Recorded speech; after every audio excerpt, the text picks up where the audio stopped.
Elle propose d'instaurer un protectorat sur Madagascar, mais le Premier ministre esquive. Il veut profiter de la rivalité entre les Français et les Anglais pour garder son indépendance, puisque c'est comme ça que la France lance une expédition militaire et s'empare de plusieurs villes côtières. En 1896, l'île entière est envahie par les Français.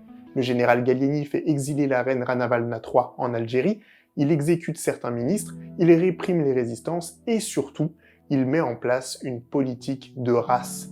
Grâce à une cartographie des ethnies, il se sert des conflits qui existent entre les Malgaches pour consolider l'influence de la France. Ça va être important pour la suite. Pendant 20 ans, les colons français vont privilégier les Myrnes et attiser la méfiance et la compétition entre les peuples malgaches, jusqu'à la Première et la Seconde Guerre mondiale. Pendant les guerres, la France va faire appel aux soldats coloniaux. Les jeunes malgaches partent découvrir la métropole. Beaucoup sont tués et les survivants sont faits prisonniers par les Allemands. Mais cette expérience va leur apprendre deux choses. 1. La France a perdu une guerre, donc elle n'est pas toute puissante. Et 2. La résistance contre l'occupation est légitime. S'il faut repousser l'envahisseur allemand, pourquoi accepter l'envahisseur français? Des idées qui arrivent jusqu'à Madagascar, car sur place, l'administration coloniale est devenue vichiste. Il est donc légitime de les chasser.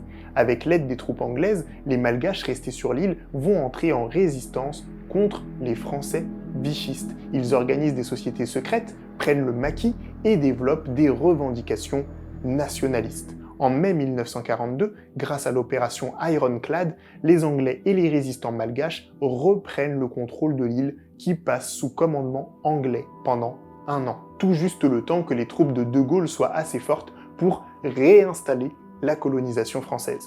Et pendant ce temps, en Europe, les nazis sont repoussés. On entrevoit enfin la victoire du camp de la liberté. Liberté, liberté, oui mais pas trop vite la liberté. Début 1944, pendant la conférence de Brazzaville, la France affirme qu'elle ne lâchera pas son empire. Elle ne peut pas se reconstruire sans les richesses et la main-d'œuvre bon marché des colonies.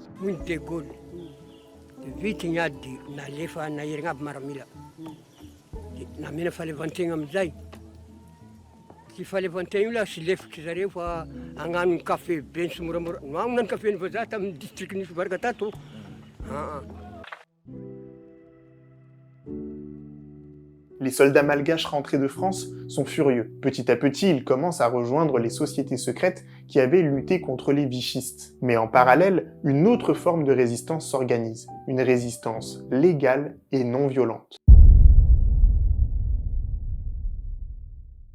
Après la guerre, pour calmer la déception des colonisés, la France promet quelques réformes politiques. En octobre 1945, elle signe la Charte des Nations Unies, incluant le principe du droit des peuples à disposer d'eux-mêmes.